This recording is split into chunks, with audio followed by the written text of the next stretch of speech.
Hey, how's it going, everybody?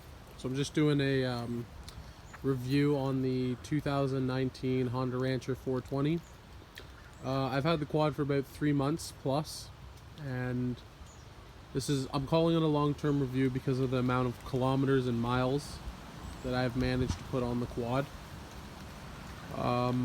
Also, I will be comparing it between some of the other brands that you could buy, like the Polaris Sportsman 570 or maybe the Can-Am 570 or even a Kodiak 450. I'll just give you an overall overview of the quad, my personal thoughts on it, and a bit of a review. So, as you can see, I've added a winch to the quad, a 2,500 pound winch. To add one of these is fairly easy. You just take the front bumper off, and they got the winch plate that you can buy specifically made for these machines. I also got a light bar and a reverse light too. So anyways, let's get into detail of the quad.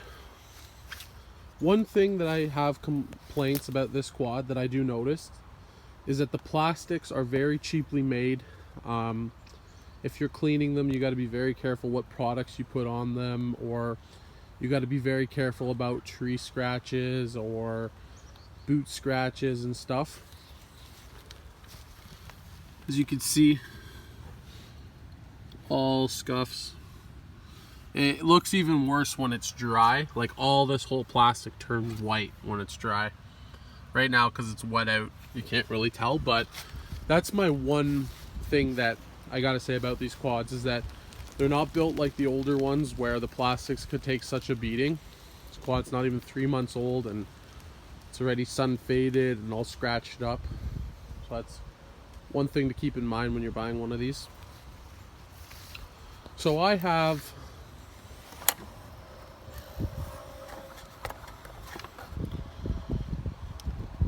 I have 1,174 kilometers on this quad, almost 1,200 kilometers. And so far has been an amazing bike. No issues at all. It's just a strong runner. Nothing, it feels like it's built really tough. I do abuse it. I'm not easy on it. And nothing's broken yet. Now, where I can compare this to the Polaris 570 that I used to have, when you hit around 2,000 kilometers on those, you start to have a lot of issues. Like, I would say my belt went, my stator and regulator went. I always had a lot of issues with my Polaris.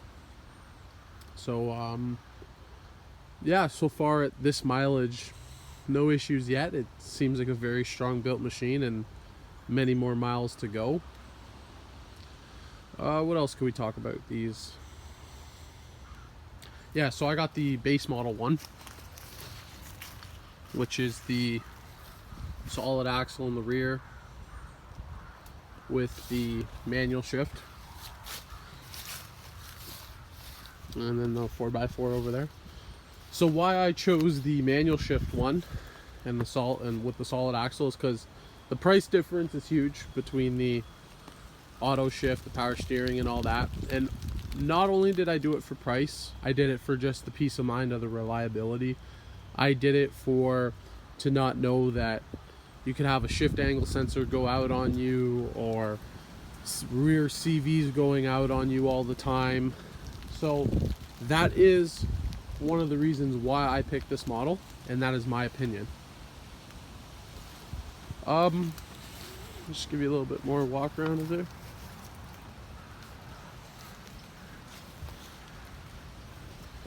So I'll go over some of the, I guess, different the way they ride and the differences between the bikes.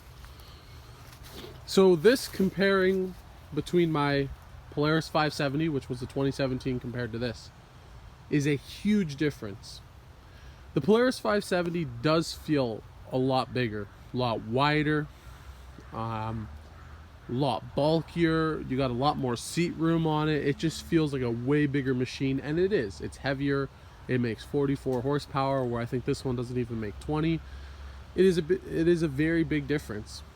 And The Polaris was very planted because of how wide it was. Like, it didn't feel tipsy. The suspension was very soft. It was very good in those ways, and the ride capability was really good. Ways that the Polaris lacked is it lacked reliability. It lacked, I would say it wasn't enough low-end torque. And if you did get the belt wet, I've had many situations where the belt would slip and I wouldn't go anywhere. And I have burnt 3 belts out in only 4,000 kilometers of owning that machine. So now comparing it to the Honda. The Honda has a lot stiffer suspension. This suspension is very stiff. It tracks good, but it's very stiff. If you hit a hard bump, you will feel it in your back if you're not standing. The Honda is very narrow, and it does get tipsy. It does feel tipsy. It doesn't feel so planted. The plus side to that is this quad fits in a lot of spots that my Polaris didn't. That's the plus side to that. The other thing that I really like about this bike is the gearbox and the 5-speed semi-automatic transmission. This quad feels like you're driving a diesel truck. It has torque that is unbelievable.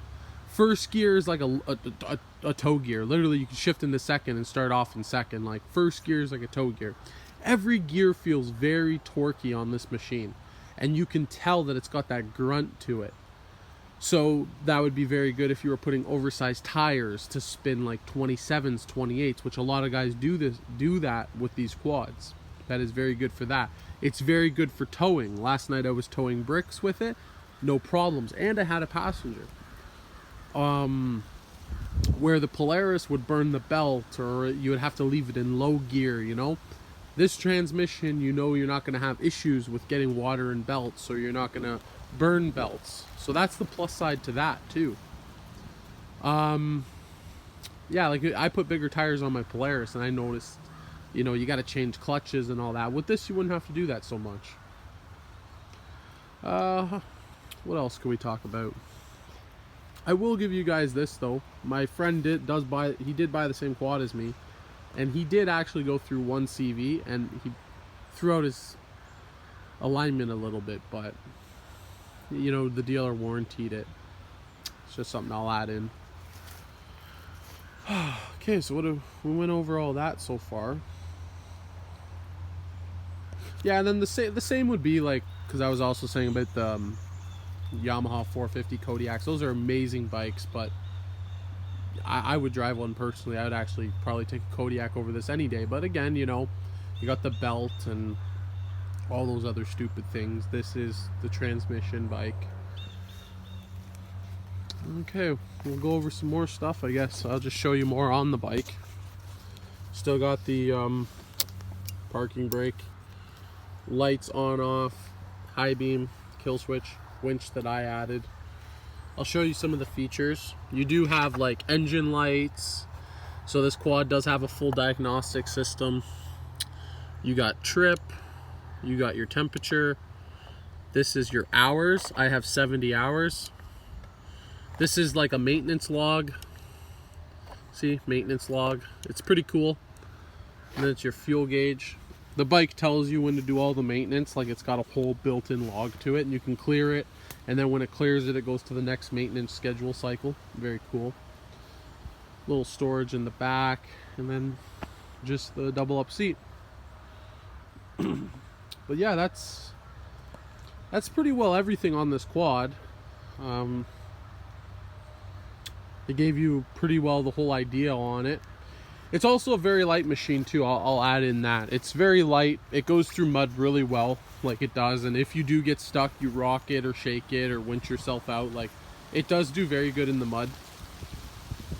And the other thing that I gotta say about this quad is the price. You can't go wrong with it. I think I paid $6,900 for this, and out the door, tax, everything came out to about $85, with 1 year unlimited kilometer warranty, like unlimited miles, and I can upgrade it to a 5-year warranty for $400 more.